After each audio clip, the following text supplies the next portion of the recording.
Welcome to WHRO's Weekly Edition.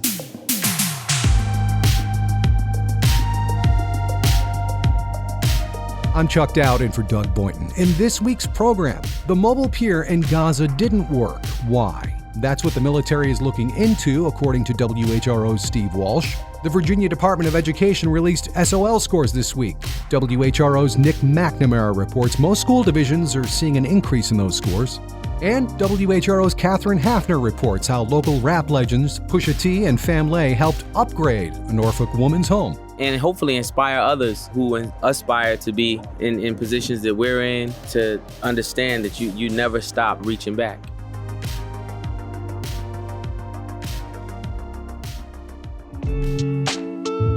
It's WHRO's Weekly Edition.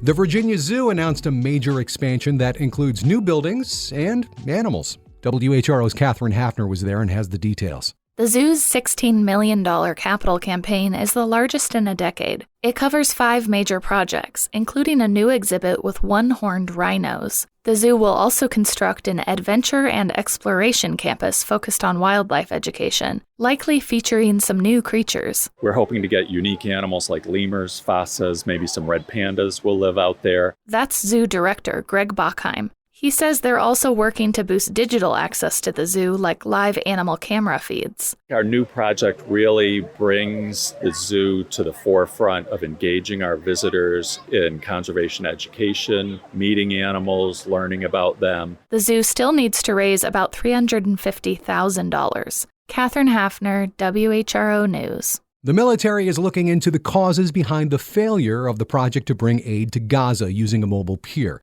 WHRO military reporter Steve Walsh has the story there. The Army's 7th Transportation Battalion out of Fort Eustis was at the heart of the effort to provide humanitarian assistance using a mobile pier operation. The unit left Virginia in March, but the mission never met the original expectations to provide 150 truckloads of aid per day to war-torn Gaza. The pier was broken down and moved several times when high waves struck the eastern Mediterranean. At one point, small military boats washed ashore and troops had to be rescued. The pier was removed for the last time in July. The pier delivered roughly 20 million pounds of aid, but the operation also struggled at times to get that food into the hands of the people inside Gaza. The Pentagon Inspector General and USAID, which handled the supplies, will coordinate separate investigations. Steve Walsh, WHRO News. In Suffolk, the city is holding off passing the comprehensive working plan until after the general election. WHRO's Nick McNamara checked things out and files this report. City Council wanted more details on Suffolk 2045's plan to address traffic concerns before taking action. That is the main concern. That's Mayor Mike Duman. The plan includes a broad range of objectives addressing agriculture, large-scale development, and affordable housing, but developing a transportation master plan has become a central concern. City staff say comprehensive plans are often too broad to get deep into the details, but Council felt those details needed to be fleshed out. Council members will take it up for consideration again on November 20th. Nick McNamara, WHRO News. And heading a little further south, a copper earring that was found during a dig last year at the site of the Lost Colony in Roanoke Island may be more historically significant than first believed. We check in with Public Radio East's Annette Weston for that story. First Colony Foundation's Vice President for Research, Eric Klingelhofer, who led that dig, said the earring was almost certainly traded or gifted to local Native Americans by Sir Walter Raleigh's explorers. Scientific tests performed at James Madison University found that copper used to make the ring was of European origin and not from a North American source. And Klingelhofer said that's significant because neither the French nor the Spanish ventured as far north as Roanoke Island to trade. After laying hidden in the ground for more than 4 centuries, Klingelhofer said that piece of copper confirms that the organization has located the site of Roanoke, the Algonquin village that welcomed the first English explorers in 1584. In eastern North Carolina, I'm Annette Weston. And back up a little closer to home, there was great news in the jobs market. Hampton Roads' labor force grew more than almost any other region in the nation over the last year. WHRO's Ryan Murphy got to work on that story. Hampton Roads added nearly 20,000 jobs between the summer of 2023 and this summer, growing employment by 2.4%. That's the sixth highest percentage increase among metro areas in the nation, according to data released this month by the Bureau of Labor Statistics. The Las Vegas region topped the list with 3.4% job growth. Hampton Roads outpaced the growth of nearby regions commonly seen as direct competitors, like Richmond and North Carolina's Charlotte and Raleigh. Ryan Murphy, WHRO News. The Navy is apparently searching for at least 50 new childcare workers. And WHRO military reporter Steve Walsh says they're hosting a recruiting event Saturday and another one for later in the month of September. Here's more on that. Naval Air Station Oceana needs 50 new childcare workers for its daycare and after-school programs. The base is offering up to $2,250 in incentives to lure workers. The Navy is also offering same-day job interviews during hiring fairs at the Midway Manor Child Center. Oceana's child and youth programs handle children from 6-month-old through teenagers. Bases can accommodate military families' long working hours. Military child care is at a premium at bases throughout Hampton Roads. Roughly 1,400 Navy families are on a waiting list for child care. New child care centers are budgeted for Oceana and Naval Base Norfolk as part of the recent defense bills. Steve Walsh, WHRO News.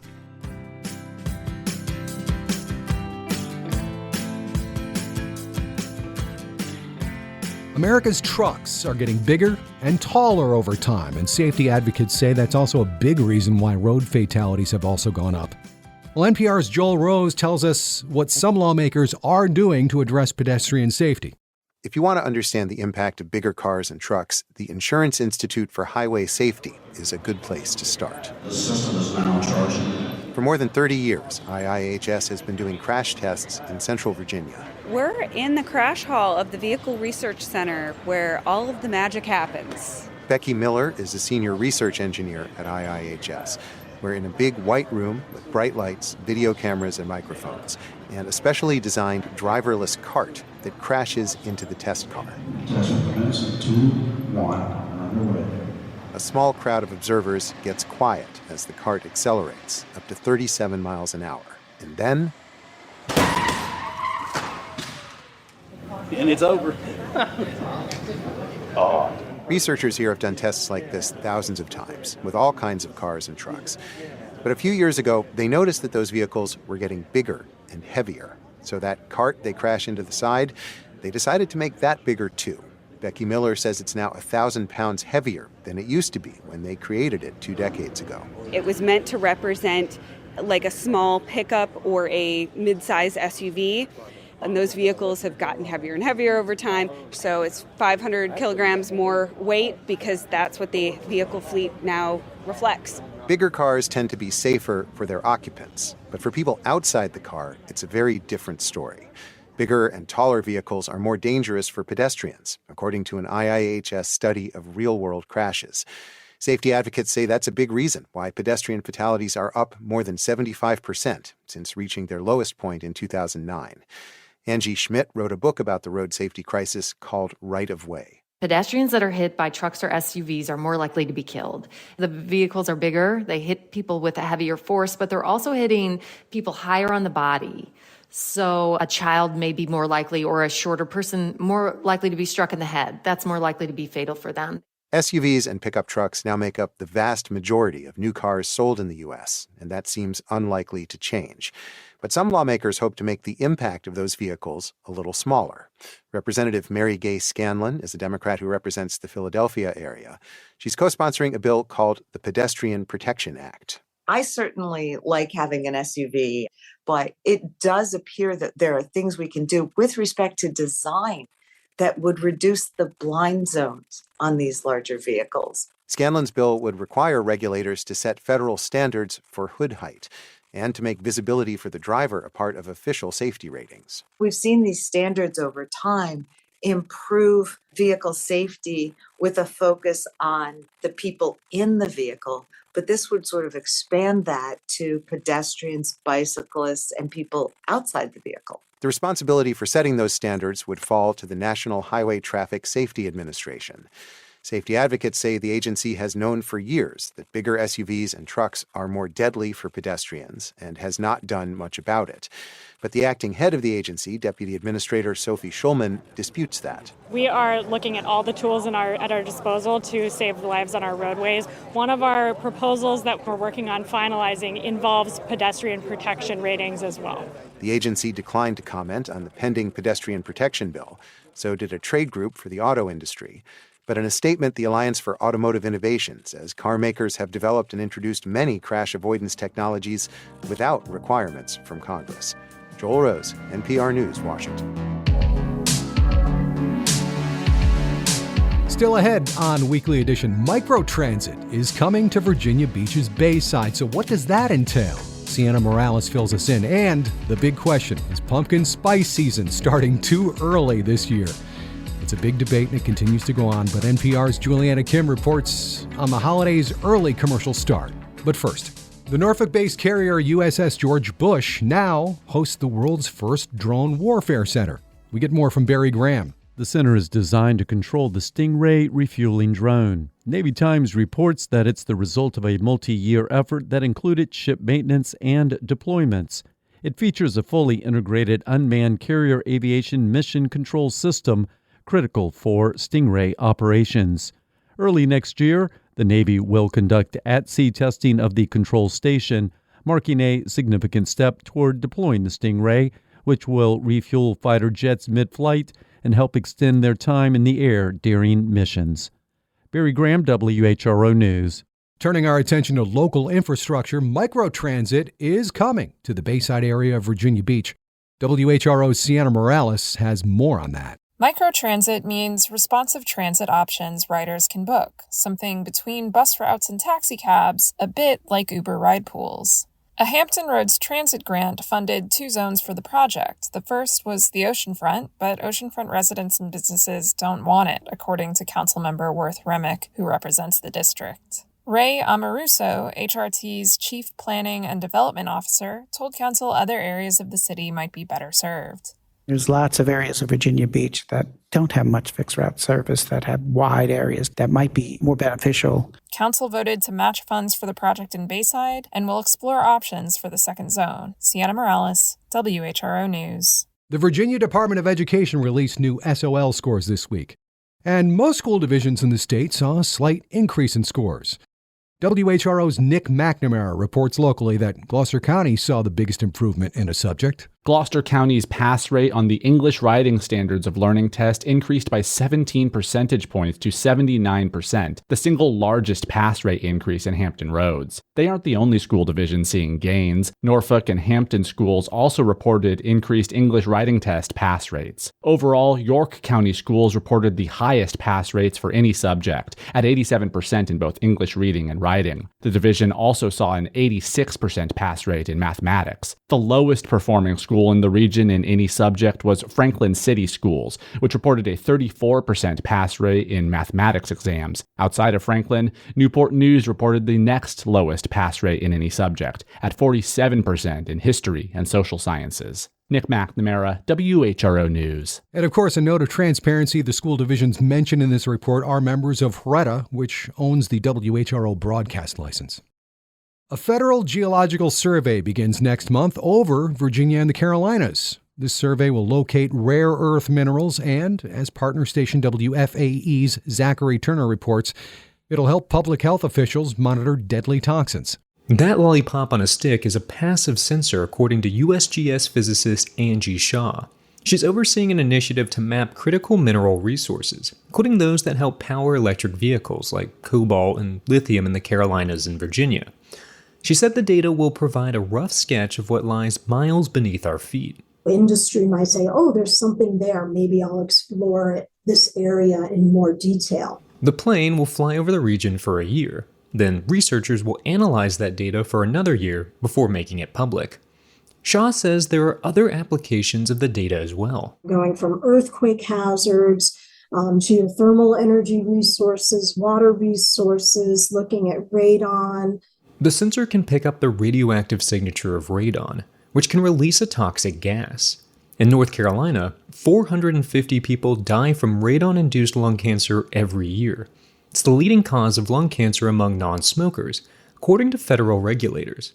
The Virginia Department of Agriculture has launched its annual beehive lottery, and WHRO's Katherine Hafner has the buzz on that story. Honeybees are a key piece of Virginia's landscape. They pollinate over a third of the state's crops, like tomatoes and pumpkins. But bees are dying at alarming rates nationwide. Things to blame include pesticides, parasites, and habitat loss. Virginia's Beehive Distribution Program is meant to help jumpstart new colonies, right in your backyard. Any adult resident can apply to win free hives, minus the bees. Winners just have to fill the equipment with a honeybee colony within a year. Katherine Hafner, WHRO News. And some good news for those with medical debt. Outer Banks Health in Nags Head and Burt T. Memorial Hospital in Windsor are two of the North Carolina hospitals that will automatically eliminate outstanding medical debt for some patients. WHRO's Michelle Hankerson has the story. Participating hospitals in the state are required to adopt policies to prevent patients from getting into overly burdensome debt, as well as forgiving old debt for patients enrolled in state assistance programs. In exchange for doing both, hospitals will get higher Medicaid reimbursement payments. Governor Roy Cooper explained at a press conference earlier this month. Hospitals can earn more by forgiving medical debt than trying to collect it. This is a win-win-win. East Carolina University Health operates Outer Banks Health and Birdie Memorial Hospital. A spokesperson for the health system says it already provides more than $200 million in uncompensated medical care each year. Michelle Hankerson, WHRO News.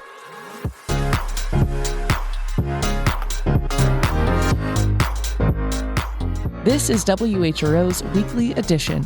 Remember, for any stories you've missed, you can visit us on the WHRO smartphone app or all social media platforms. Angola's Minister of Culture visited Hampton during this weekend's African Landing Day observation, and WHRO's Nick McNamara was there.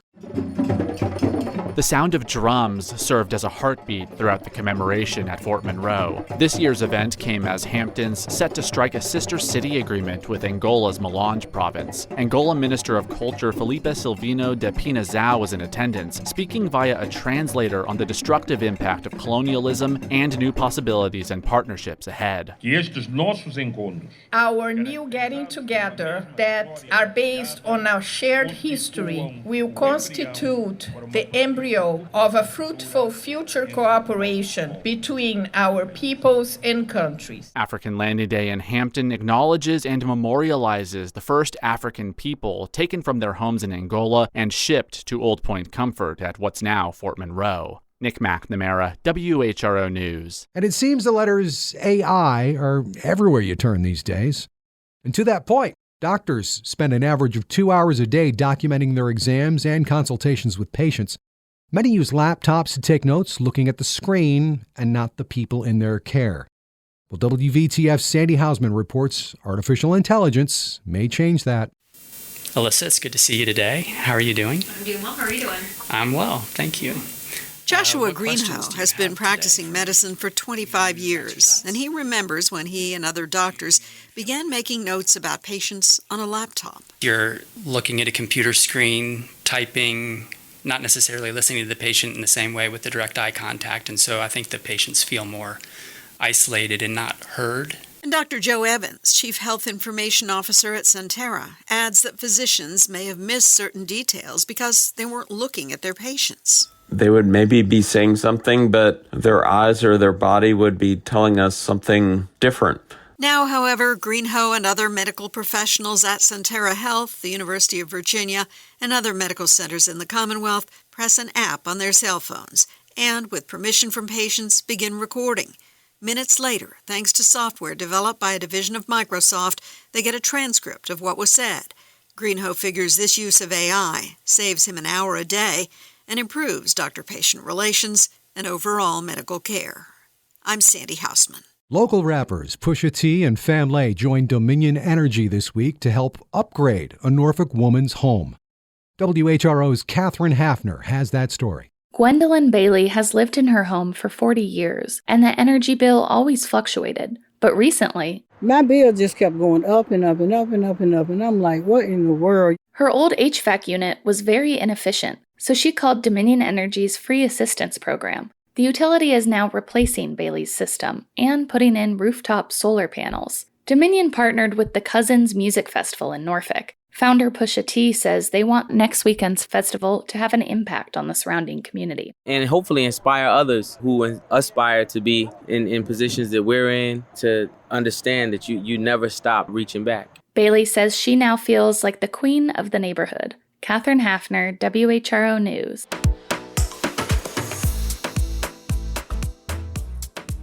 All right, so you look at a calendar and you see summer still has a few weeks left, but try telling that to those big box stores. Orange everywhere, and the scent of pumpkin spice is in the air. NPR's Juliana Kim explains why fall vibes are creeping up so early. Summer still has a few weeks left, but tell that to those big box stores. Jackets, costumes, huge bags of candy, orange everywhere, and the scent of pumpkin spice, it's in the air.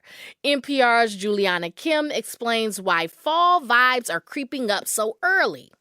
Summerween is that time of the year when major retailers start to promote all things sweater weather, even though shorts and flip-flops are still in season. George John is a marketing professor at the University of Minnesota's Carlson School of Management.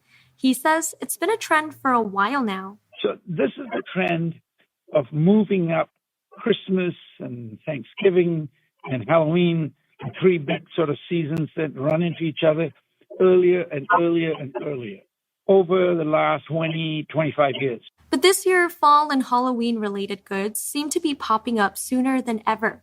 Take Home Depot, for instance. The retailer launched an online Halloween campaign in April, 6 months before the actual holiday.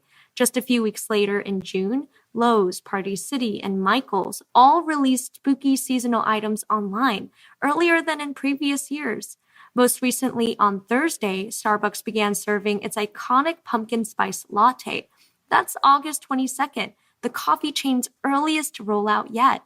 Most of the big businesses say that these early rollouts are in response to excitement from consumers. Halloween has changed from being a kid-oriented, go-get-candy holiday. Before the pandemic, Halloween spending was declining in the U.S. Fast forward to 2023, the National Retail Federation estimates that American shoppers spent a record $12 billion on Halloween goods. Despite the enthusiasm, John warns retailers that there is a risk of being too early when it comes to these promotions. They just stretch every darn holiday out to being a season. It just loses its meaning and it loses its intensity. And that might be a reason for retailers to be spooked. Juliana Kim, NPR News.